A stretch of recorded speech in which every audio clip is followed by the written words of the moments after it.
أعوذ بالله السميع العليم من الشيطان اللعين الرجيم. بسم الله الرحمن الرحيم. Our dearest viewers from across the world, Assalamu alaikum wa rahmatullah wa barakatuh, and welcome to our third discussion here with His Eminence Sayid Moustafa Al Qazwini. Sayid, thank you for joining us once again. It's an honor for Sayid to join us, to take some time out of his busy schedule yet again to help us digress into the subject with regard to connecting the youth of today to the master of the youth, Aba Abdullah alayhi salam, whilst he and his younger brother just behind us look over our shoulders and watch our every single move. We wish to continue from our discussion yesterday, where we were looking at some of the issues that the youth face within the West, and specifically relating to how we can approach them and solve them using the message of Aba Abdullah alayhi salam, seeing as we have just finished the Arba'een period, the period that marks the 40th day after the Shahadat anniversary of our dear third Imam. And inshallah we'll get straight into it, saying that with your permission. We left off yesterday by looking at three specific personalities. Abu Fadl Abbas, where we derived that focus on a goal and never being deterred from it.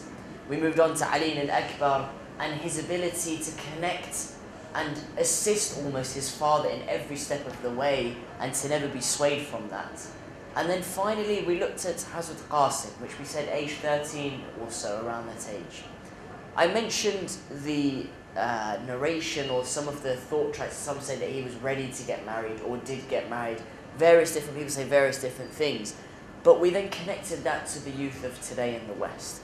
And what I wanted to start with was, for those youth that are looking to get married within the West, what would you advise their method to be to approach the opposite gender, or should they not even approach them directly? How should they start that initial interaction?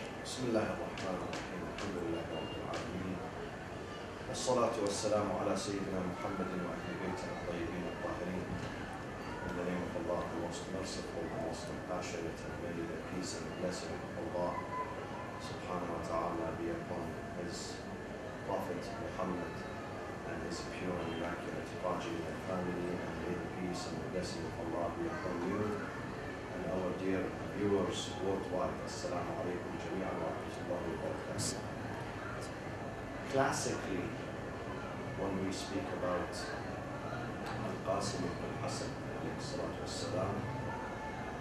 which was one out of 4 children of Imam Hassan who participated in the day of Ashura, and 3 of them were killed, the 4th one survived.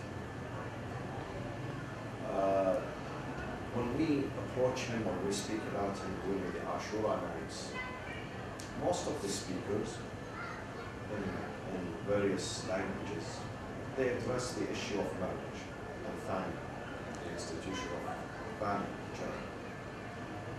Because this topic is associated with Al-Qasim because of his young age and his readiness to begin and embark on this journey of marriage before his martyrdom. The issue of marriage in the West is different from marriage in the East.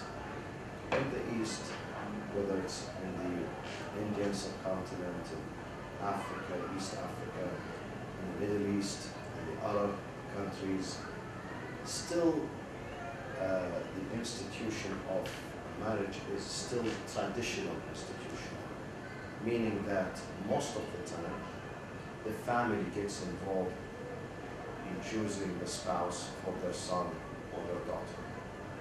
So you cannot go and approach the person himself or herself and ask for their hands. You have to go through the gate. They tell you there is a gate if you are interested in our daughter, or if someone wants to interested in our son, then there are parents, there are family members.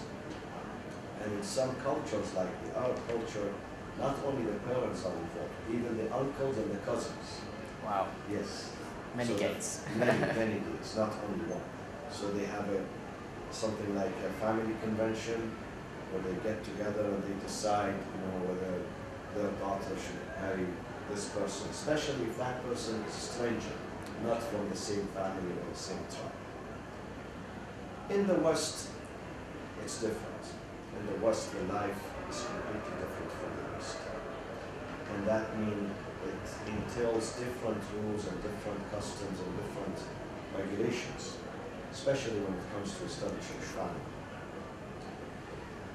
What I advocate, what I have been advocating for the last probably 2 decades in the West, that neither absolute family arrangement, arranged marriage is good, nor a complete independent marriage is going to work.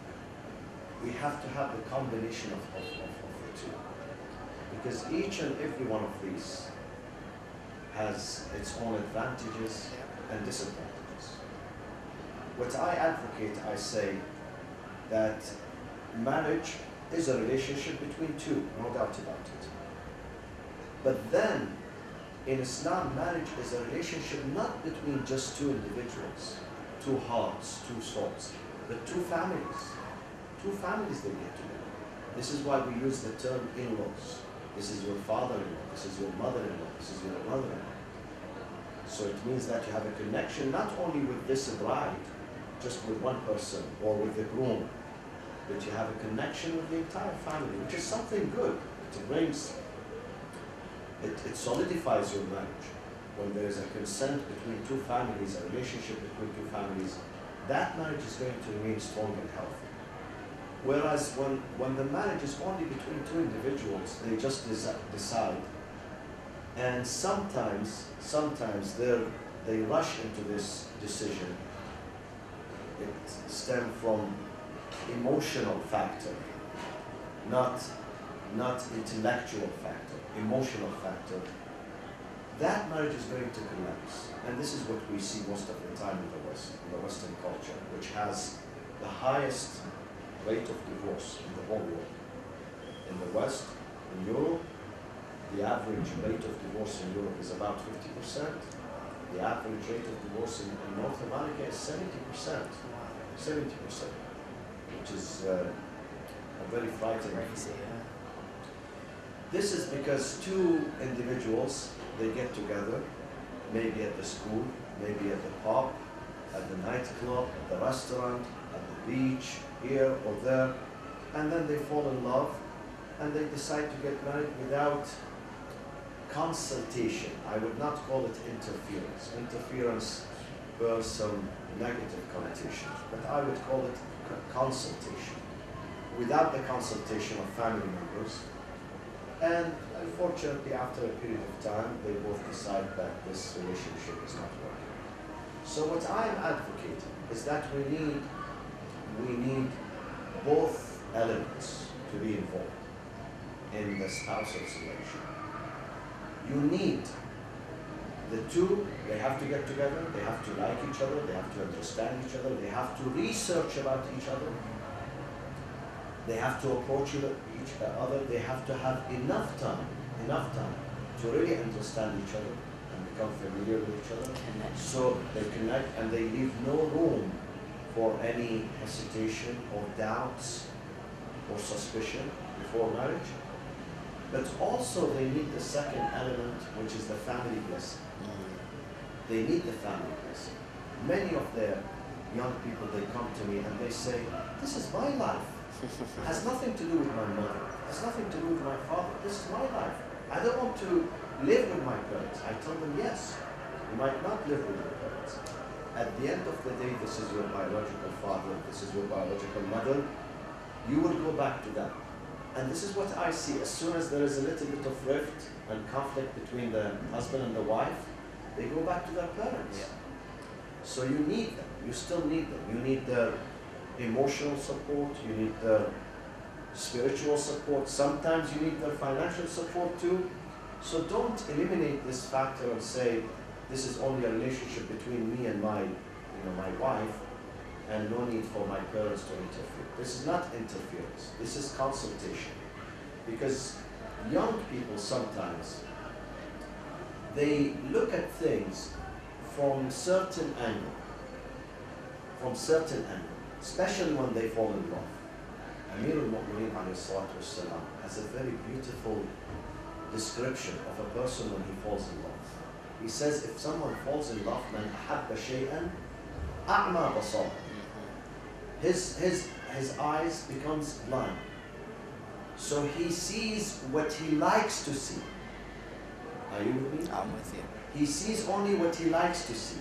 But things that he does not like to see, he's not going to see. Ignorance. Exactly. And he hears only what he loves to hear.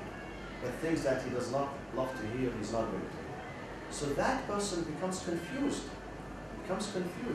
Obsessed with a person, enchanted with a person, fascinated by this person.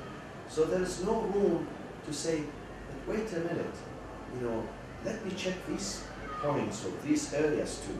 He would not even allow himself. Once he falls in love, that person, whether male or female, becomes a saint, okay, an angel descending from the sky. And this is very, very dangerous. I oftentimes give this example. I say before marriage, the young people, they close their eyes. So they try to overlook each other's faults. After marriage, immediately, after the marriage is done, they wear the best glasses.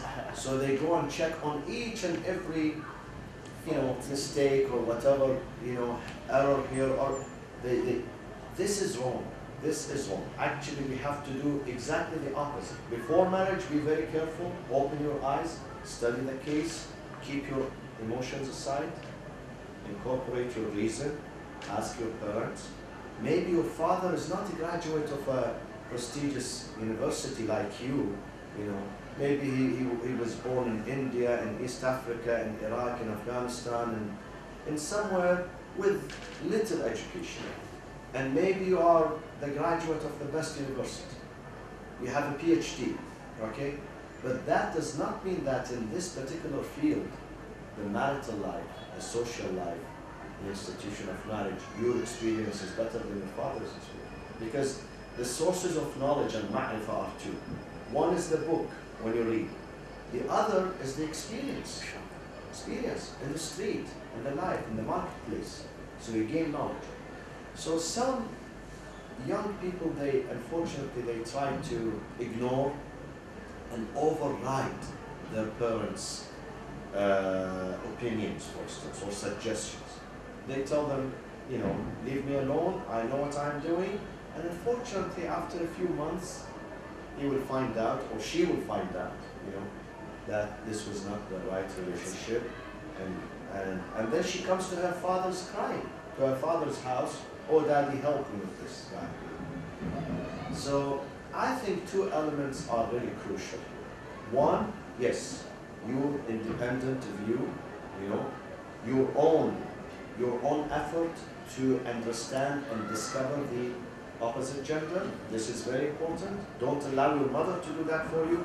The second, solicit your mother's opinion about you. Because women, they tend to understand women better than men. And men tend to understand men better than women. So if a male wants to marry a female, he should ask his mother and his father. If a female is approached by a male, she should ask her father, maybe her brothers, maybe her cousins. What do you know about him? What do you think about him? Let her bring him one day, they would meet him.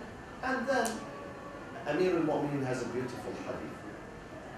He says, if you join your aql, your brain, your reason, to the reasons of others around you, you're going to be successful. You are not going to fail. You are not going to fail. من شاور الناس شاركها في عقوله.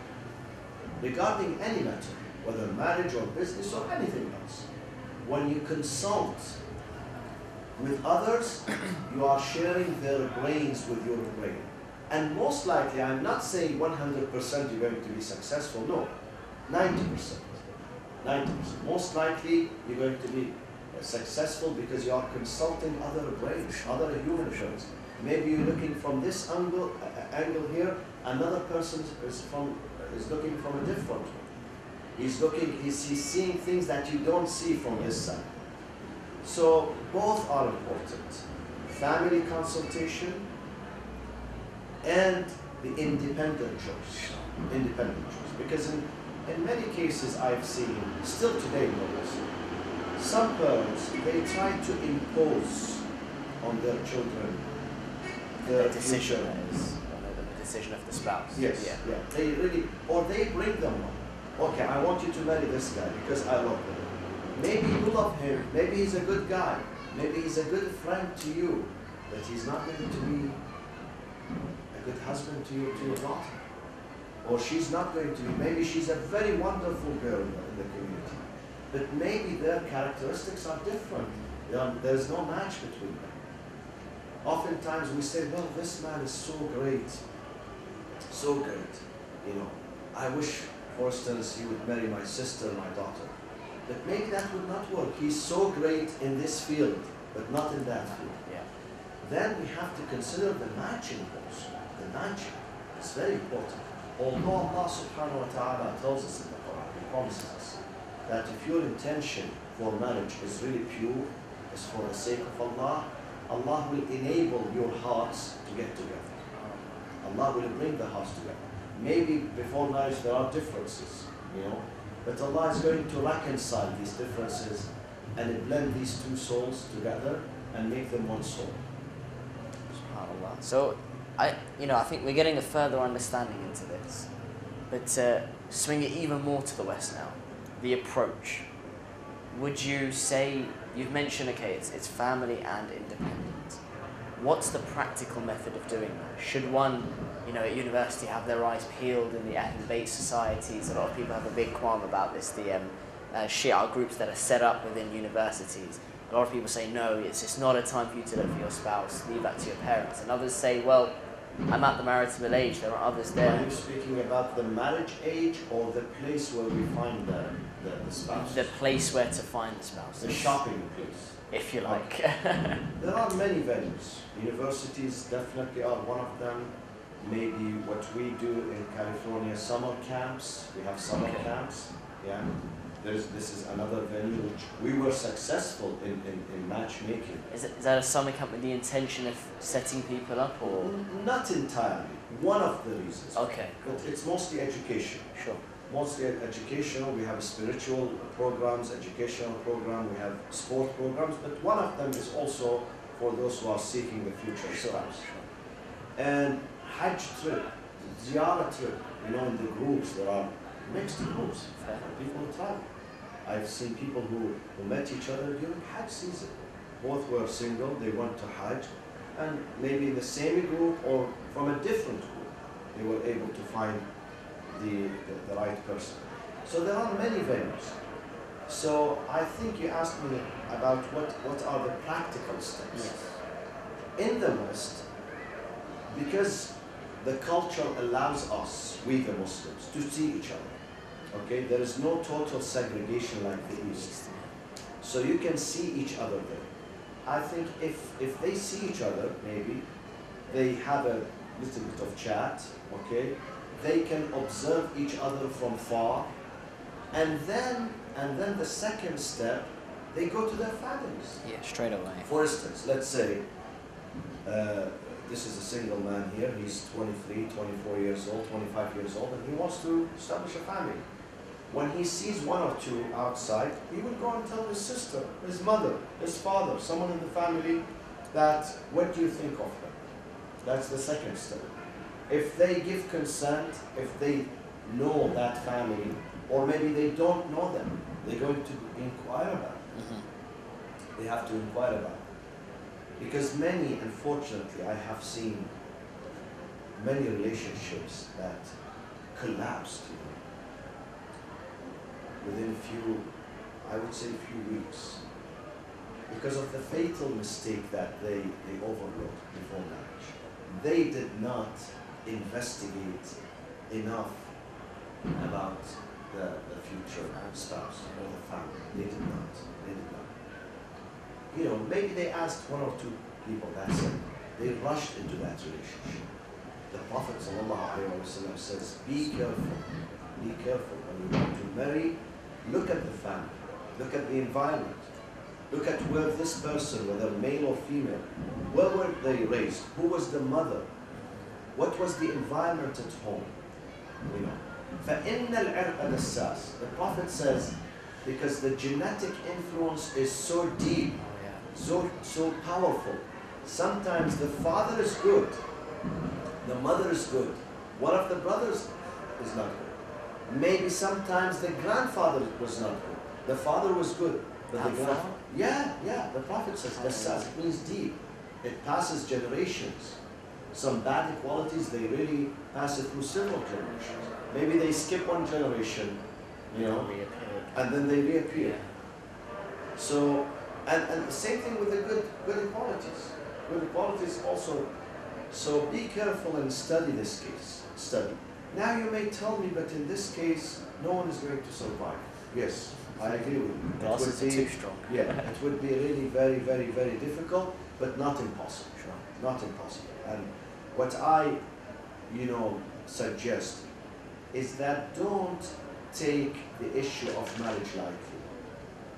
Don't consider the criteria for marriage only falling in love with that person. Because you could fall in love with any person. Bring me two, male and female, put them in a room. After one day, they fall in love with each other. So that does not mean they have to marry each other. If we are supposed to marry anyone that we love, then we have to have 500 spouses. One is not enough. So, because some of them, they say, but I love her, I love him. We are in love. We are in love is not enough. You have to look at your characteristics. You have to study each other. You have to see whether there is compatibility, social, intellectual, moral, religious. Okay? These elements, educational, these elements, they really count. They really count. Neither make it very, very difficult and impossible. I've seen some people who reach their 40s, mid-40s, late 40s, still single. When I tell them why, he says there is no women. Miss Perfect hasn't come along. That's the standard phrase. Yeah. I tell them no, there are women, but you make it difficult for yourself. And in the marriage, there is a law that governs marriage. التعسير يسبب التعسير. When you make it difficult, God will make it difficult for you too. والتيسير يسبب التيسير. If you make it easy, God is going to make it easy for you too. So neither make it very, very easy and take it lightly. Any person that you see, any place that you see, in this convention, in this hotel, in this wedding, in this party, and then following day you decide that this is the right person for me, and I'm not going to listen to anyone, since I'm in love with this person, that's it. Neither this way, nor make it difficult and try to have a special order from paradise. That would never happen. Because there are good qualities in it, but you have to discover that. You have to do your homework to find out which one is, and then dua, the element of dua really works. Element of dua that we have to keep praying. Ilahi, send me the right person. Ilahi, I put my trust in you. My intention is not dunya. My intention is not wealth. My intention is not fame. My intention is not to be a celebrity by this marriage. I want a servant who can help me to get closer to you. If you do this dua right from the bottom of the heart, Allah will help. SubhanAllah. Inshallah. Inshallah. So we put down the first one as that initial dialogue. I think we'll finish off this topic and then we'll move on to another one. But we mentioned the initial dialogue and somewhat observation, if you like. Then approaching the family, I imagine quite soon you'd recommend? I would not say the following day, because sometimes the first glance, the first look is illusion. Deceiving. So you need to be careful. You need to see the person, observe the person. Sometimes we see some people at their best. Let's say they are dressed up, in a wedding, in graduation ceremony, whatever, and then we don't see the other side of it. Or we see them at the time of their happiness, not sadness. We see them at the time when they are relaxed, not angry. You have to see different conditions. Sure. And then when you think that, I think 60%, 70% that this is the person, then we go to the family. And then the step after that. After that, the family, of course, will contact the other, they will investigate, they will do their homework, and they will contact the other family and share that with them. And they take it from there, inshallah. Well, hopefully with this false proof plan we have set out, we'll have many more marriages taking place, inshallah. So I'll draw a line under that. Now that was one issue that we've tackled from the West. It's one of the main issues that the youth in the West face. Another one, especially from a university point of view, university student point of view, is tackling those of other faiths. Not tackling, because that sounds quite harsh, but connecting with those of other faiths. If we start with, I don't know, let's start with the friendship aspect. To what extent can we be friends, or should we be friends with other faiths? Should there be a line that we draw so we don't start to be taken away from what we believe, or should we completely involve ourselves with Shia, Ja'fari Muslims only? There are various views on this question. One of the radical views is that you should never have any sort of contact or relationship with someone who's outside your religious circle. This is a radical, and this is proved false by our imams, by the Prophet himself, sallallahu alaihi wasallam, and the imams who came after. Because the Prophet faced the same scenario. The Prophet in Medina was not entirely an Islamic, society. There were Jews, there were Christians, there were atheists, there were Muslims, there were hypocrites, munafiqeen, all sorts of traditions. And the Prophet sallallahu alaihi wasallam, he managed to have a relationship with most of them. Even some of his enemies, he still had a relationship. Friendship, we have to be very careful. See, the Quran says in Surah Al-Ma'idah, لا تتخذوا اليهود والنصارى أولياء. Don't take Jews and Christians as intimate friends if they choose to stand against you.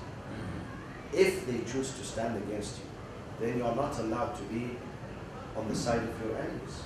You have to side with the truth. You cannot say, I belong to the truth, I follow the truth, but when it comes to relationship and alliance, then you go to the other side, the opposite side. You have to be on the side of the truth. This is an exception.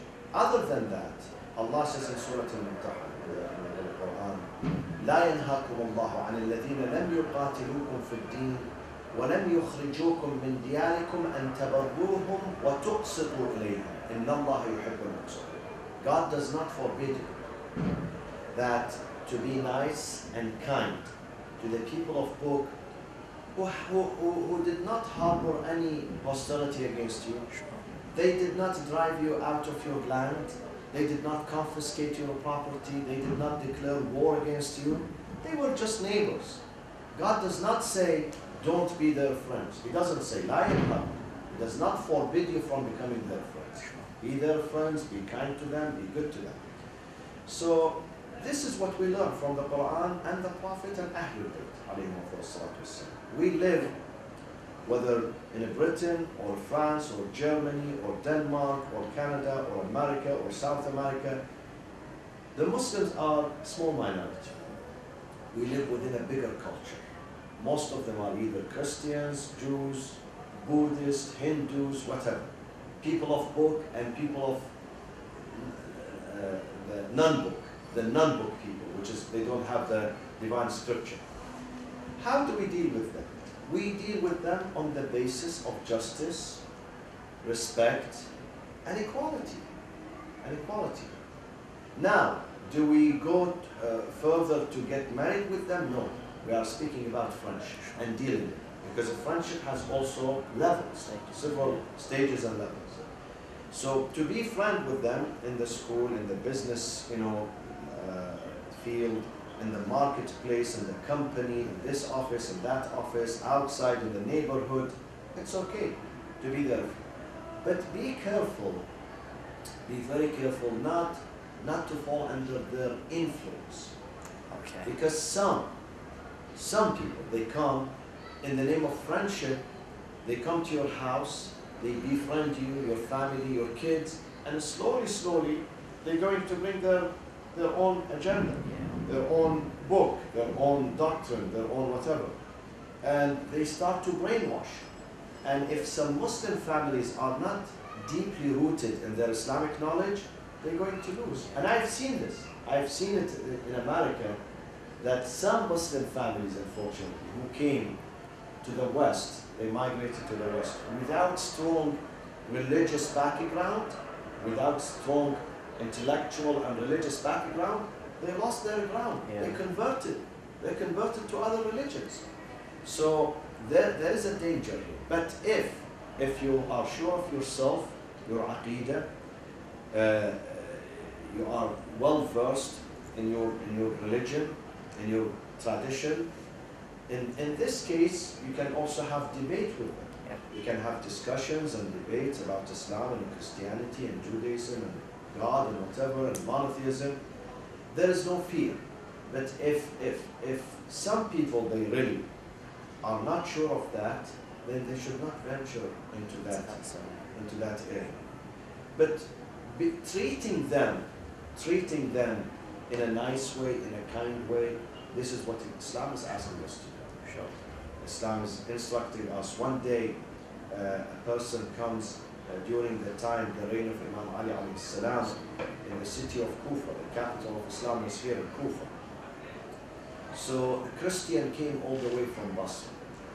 And in Basra, it was a multicultural society. There were some Christians and non-Muslims. So he came raising his grievance to Imam Ali alayhi salam. He says, your governor in Basra, he wronged me. So Imam Ali wrote a piece of paper to that governor, Uthman ibn Hunayf. He said to him, لا تبغي على أهل القبلة ولا تظلم أهل الذمة واعلم أن من آذى إنجيليا فقد آذى. I am advising you, my governor. Neither do injustice to the Muslims, أهل القبلة, Muslims, nor do injustice to the non-Muslims, أهل الذمة. There is a term for them, dhimmi, those who come under the Islamic protection while they are non-Muslims. وَعْلَمْ, and let it be known to you, أَنَّ مَنْ آذَى, if you harass a Christian, as if you are harassing me. So don't do that to me. Very strong. See?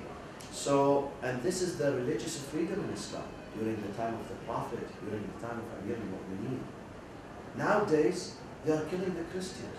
Only 3 days ago in Baghdad here, in a church, only 6 Christians were celebrating Christmas. They were killed by radicals, by terrorists, by those who claim they are Muslims, but they are the enemies of Islam.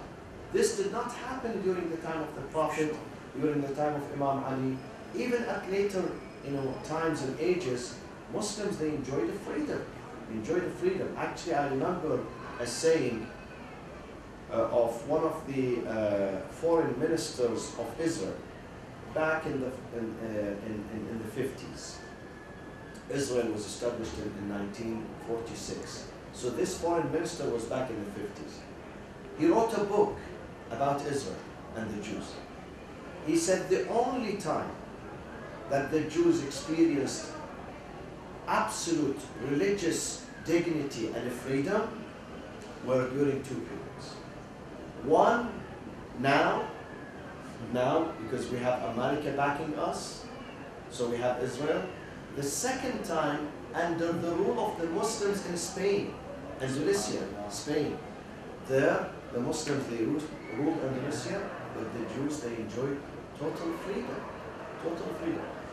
Although we still believe that the Islamic rule of Spain was not absolute Islamic rule. There was also some dictatorship and tyranny, but still they gave full freedom to other religions. So we have to treat them well. We have to consider them as friends, as long as they don't pose a danger on our ideology and our tradition. So we're drawing a line between befriending them and, as I said, letting them enter our homes, some of them individually, but ensure that no matter who they are, even if it's within the Muslim sect, that we treat them with respect and the akhlaq that we've been taught from Ahlul Bayt alayhim salam. Inshallah, something we can implement, but at times easier said than done. I think, no doubt, when provoked. But we are doing that. Yeah. Interfaith, and I hope one night we will speak about the interfaith relationships, because I have seen lots of good results, positive outcomes from interfaith relations with others, and Muslims are benefiting from that. Believe me, I'm not saying the other side only benefits. Even Muslim communities, they benefit when there is a strong interfaith relations between the Muslims and non-Muslims. I mean, a great example of that, you mentioned the bombing in Baghdad, and inshallah those who carried out the crime will be held accountable, be it in this life or the next. But those celebrating Christmas there were greeted with bombs.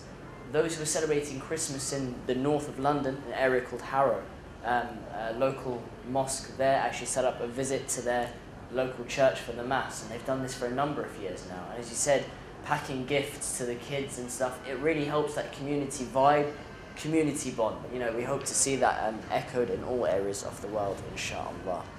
So, leading on that a bit further, we have those who are of different faiths. Yes, we treat them in good manners, and we try and invite them to Islam. And they're more likely to accept it, perhaps, because they may be monotheistic themselves. However, we do have those moments, and especially in the West, it's very rife now, the thought of atheism, the thought of no God, no religion, basically. What's one of the best ways for us as Muslims in the West, with the scientific propaganda that's been fed, especially to atheists, for us to combat them? We usually have the fantastic hadith from Imam Sadiq alayhi salam about the man who said, "Prove to me, I want to see God, sorry." And he said to the man, "Well, can you look at the sun?" He said, "No, it's too bright." He said, "Well, how are you going to be able to look at the Creator if you can't look at the created?" And that's one amazing way that, a lot of people are like, that kind of makes sense logically. But what other methods can we use to kind of bring our brothers and sisters in the atheist mindset towards them? There are many methods could be incorporated in this regard. One of them is the philosophical debate, intellectual and philosophical debate, but we need some competent scholars from both sides, from the Muslim side and the atheist side. And I've seen some of these powerful debates, and they really give fruit. The other one is very simple analogy, like the one that you just mentioned, the hadith of the Imam. And many other analogies. You come to a city. This is what I tell you. Come to the city of London, the city of Los Angeles, New York City. And do you think there is no mayor there, or there is a mayor? He tells you, of course there is a mayor. How do you know there is a mayor? Because the city is well organized, well protected, I tell him exactly, this is exactly what we see. Do you see at this universe? Is it organized or disorganized? If you say it's not disorganized, then there's nobody there to take care of it. But if this universe is organized, not only our planet Earth, the entire universe runs by the fraction of a second, when you look at the galaxies, when you look at the moon, the sun, the stars, when you come to our Earth, look at the animal kingdom, planet kingdom, this and that, everything is perfect. So this means that there is a supervisor who's taking care of that. Then Imam Sadiq has another example. A man who comes to him and he had doubt about the existence of God. He said, how do you convince me? And Imam did not want to go through this long philosophical debate. Because the Imams, they say, speak to the people according to their level of mentality and understanding. So he just gave him a very, very simple example. He said to him, have you embarked on a ship? He said, yes. Did that ship, capsized or, destroyed or broken? He said, yes. He said, what happened to you in that moment, where there is nothing there to rescue you? There was no one around you. How did you? هل تعلق قلبك بشيء? Did you deep down into your heart, you realized, you thought, you know, you had this feeling that only someone is going to, only one thing is going to save you. He said, yes, it happened. Imam Sadiq said, that thing is Allah subhanahu wa ta'ala. That thing. So even you, when you have doubt about Him, when you don't believe in Him, when it comes the right moment, maybe now when you are relaxing, you don't feel it. You don't feel it. It's like when you are relaxed, you don't call the doctor. Even if he passes by you, you don't even greet him. But when you have pain in your stomach, you run after him. Please help me. Please, doctor, just save my life. You start begging him. The same thing with us. At the time of relaxation, even that atheist, when he really gets to a point where the surgeon is telling him, I can't help you, the doctor, the hospital, this and that, deep down he knows. He does exactly what Pharaoh did. At the time of the drowning, he said, oh Lord, save my life. So these are some of the, but most importantly, I think the intellectual debate is important. And we have to write books about that. We have to promote it. We have to give training courses to our young generation to teach them about how to debate with the atheists in this regard. For sure. I mean, the intellectual one is, like you said, it's got to be one done by someone who's competent, who's got those fundamental roots instilled within them. And I like the point where you touched upon those when you have that moment of sway. I think it happens to everyone at some point where you're like, what's going on here? And then you need to remind yourself about the one that's got the best plan, the one that takes you through and holds your hand. And I was just thinking about this the other day, that you have those moments when you are a bit lost.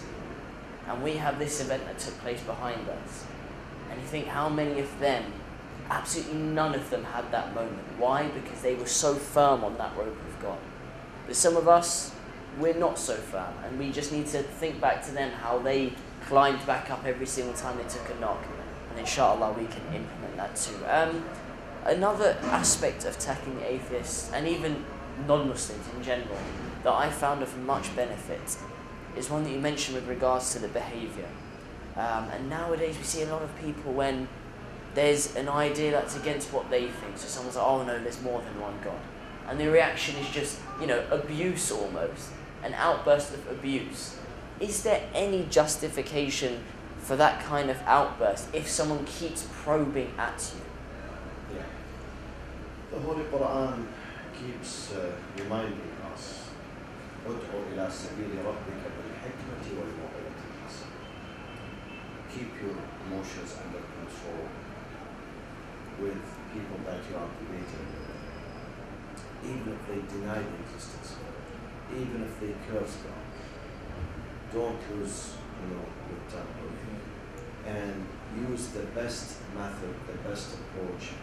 Do not lower yourself to their level. Try to bring them up to your own level.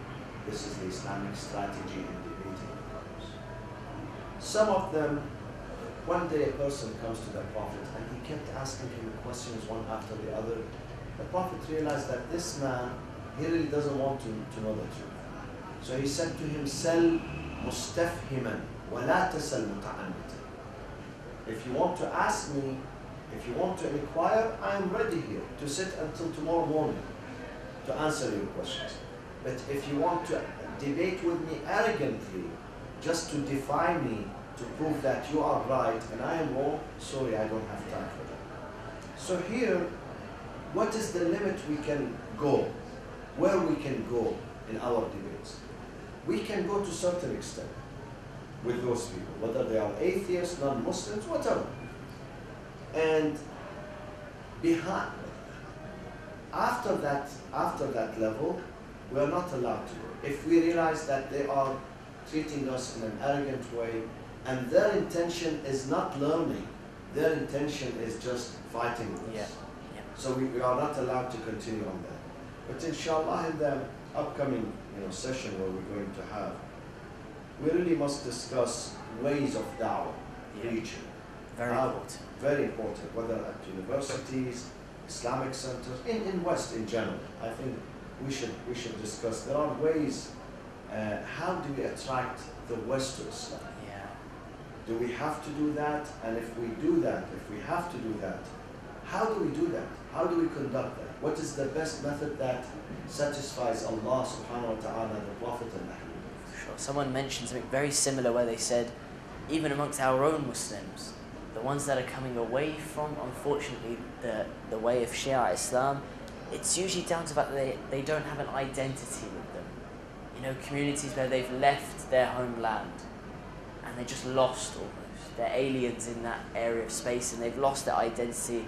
They don't have the adhan ringing 5 times a day, which, you know, I think it does help those who live in the East to keep up with everything. But obviously for those in the West, it's a little bit tougher. And just to touch on a very last point, if I may, before we conclude today's show, it's with regard to when approaching someone, or when someone approaches us for this knowledge. Of course, now we've established that they're not here just for a joke, or they're not just here for just putting us down.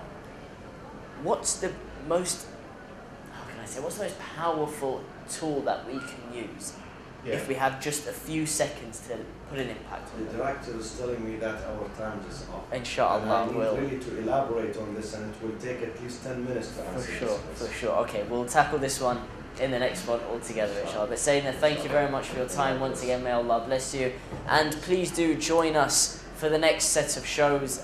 Well, it seems like it's going to be hotting up, and it's going to be of great use for us in the West, inshallah, with Sayid Moustafa Al Qazwini. So we look forward to having you in our next set of episodes, inshallah. Remember us in your prayers. Wassalamu alaikum wa rahmatullah wa barakatuh.